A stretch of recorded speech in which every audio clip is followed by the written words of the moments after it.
gonna have a classic dance contest.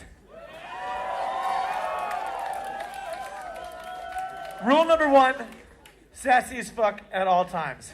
If you're not familiar with the word sassy, think about Prince, Sylvester the Cat, a purple owl with a cape, real nice ring, lots of weed, but he doesn't smoke it. Rule number 2, when the current dancers are done dancing, you will pick the next person to replace you, and you will pick the next person to replace you, so on and so on and so on. Rule number 3, no cowards. If you get picked, you have to do it. If you don't want to do it, perfectly understandable. I would sort of go as far away as possible, though. Standing in the front, sort of a nightmare zone for people who don't want to dance. Rule number 4, this side of the room dances like Avatar was made back when they made Jurassic Park, so it would have been awesome. This side of the room dances like Avatar actually is, so kind of weird and sucks, but it's still fun to watch. All right, is everybody ready? Excellent.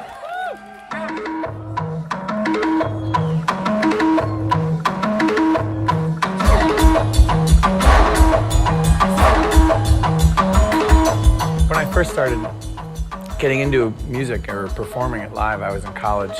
It was like the early 2000s. And computer music was just starting to emerge as like a performance. Like IDM was popular, but I hated going to shows and just seeing someone on a laptop. You know what I mean? There was nothing about it to me that was, I think I came in at a time when, again, like I said, there was like just starting to hit into the underground, this idea of live electronic music and playing it. And I think a lot of people went in a noise direction, but I was very focused in a dance music direction, but it not being like, not like techno, more like having that sort of feel of a rock band, but you know, with no rock band instruments, and just doing it with Casios and beats that are put on a CD and playing along to those and processing the voice and like having elements of like noise culture and rock culture and dance music culture. Does that make any sense? I'm gonna ask you that every time I think I'm done saying, because the uncomfortable silence is just uncomfortable to me. All right, everybody!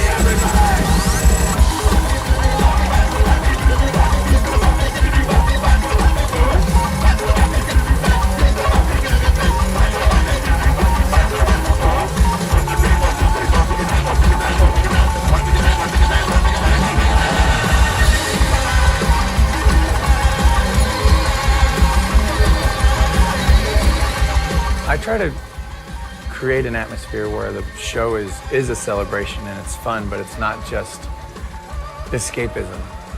I don't want it to just be candy or sugar or just like, let's get fucked up. You know, I'd like there to be some sort of grounding in reality, and I try to do certain things in the show that everyone in the group is an individual, but also a member of a collective, and that it's simultaneously you're always both of those things, and you're never just an individual, and you're never just a part of a group. Do you know what I mean? God damn it.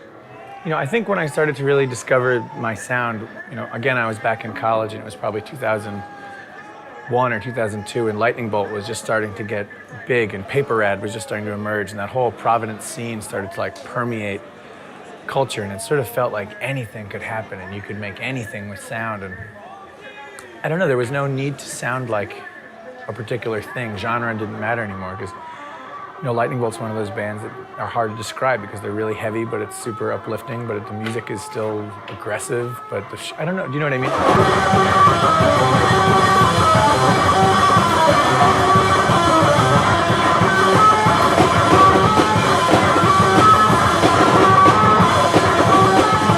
Those bands really blasted into my brain really hard in the way that they approached their audience and their sound, and how they were sort of like, not like going against the grain of their genre, but just running parallel to it with a new approach.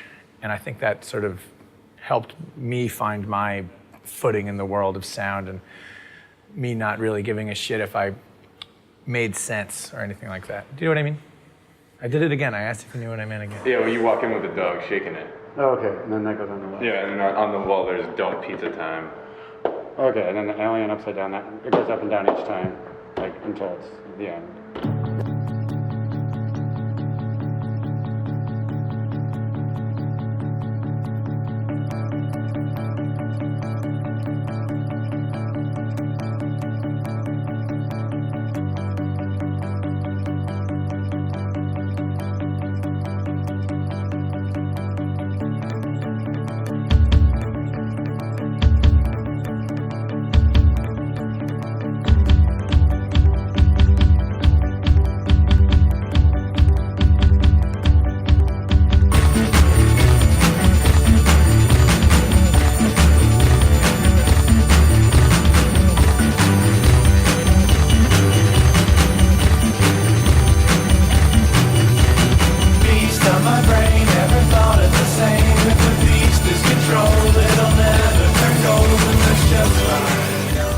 first started, it was largely about discovery. I was discovering sound and discovering what I could do with sound. And touring was a discovery, and I was going to places I'd never been before. And you know, I still love to travel very much, but I want to continue to discover. I don't want to continue to do the same thing again and again and again. So, and I think this record is me trying to, I don't know, not shed the old me, but just sort of like, you know, when sometimes you realize like, I need some new clothes. Just, I've been wearing the same clothes for fucking ever. Or just you realize you have no, like, I don't even really remember, I guess I know how I got all these clothes. Never mind. This analogy is terrible. But I don't know. I mean, I feel like I live in a time in a country where my country is like, one, fucking up quite a bit, but also the villain of the world when there's a lot of other villains out there. You know what I mean? Like, it's always easy to like point the finger at the biggest dickhead in the room, but then forget that all of his friends are dickheads too. Do you know what I mean? And that's weird for me to think about, because when I, you know, was growing up, I wouldn't not think of myself as American, but I wouldn't think of myself as American. There was this distance in the idea of what American culture was and what I was doing. And I think that's a stark difference in regards to the American tradition and the European tradition, especially within, you look at electronic music and you look at a band like Devo and you look at a band like Kraftwerk. And I feel like both of them took very traditional approaches to their sound. Kraftwerk, German, super modern, trying to sound like nothing that ever existed before. Devo, trying to sound like nothing that ever existed before, but also trying to sound like a rock band, like almost like a 1950s rock band, but with ring modulators and analog synthesizers. And both things never done before, but totally different approaches happening at the same time. One quintessentially European, one quintessentially American. Do you know what I mean? So when I think about the music that I make, while it's dance music and it's electronic music, I feel like you can instantly tell that it's from the United States and it's not from the UK or from Europe or anything like that. You know what I mean? God damn it. There you go.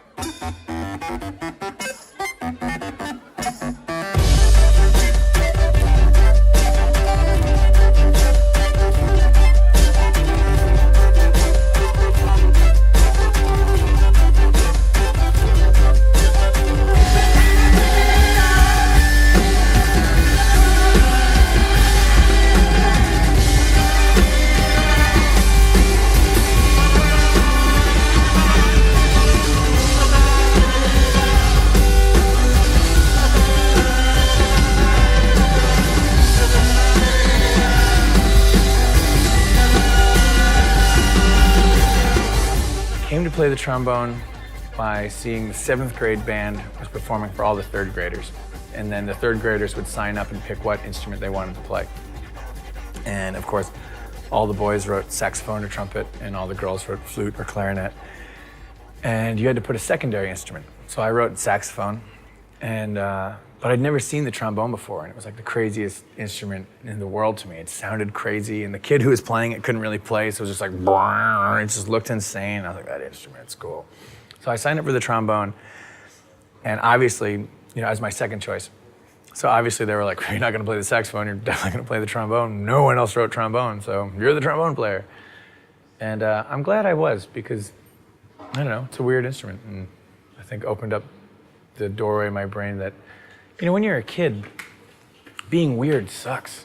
When you realize you're weird, it's almost like a burden. It's like, nothing I can do will make me like these people, and they will never like me. What the hell am I gonna do? Do you know what I mean? So like the trombone was, and I don't know, I think that was sort of me entering into the realm of being like, it's okay to be weird, and it doesn't matter if you're not gonna be like the guys who are good at soccer either. Do you know what I mean? God damn it. I have a colleague, and we try to figure out how to summarize you in a few lines, which is really hard.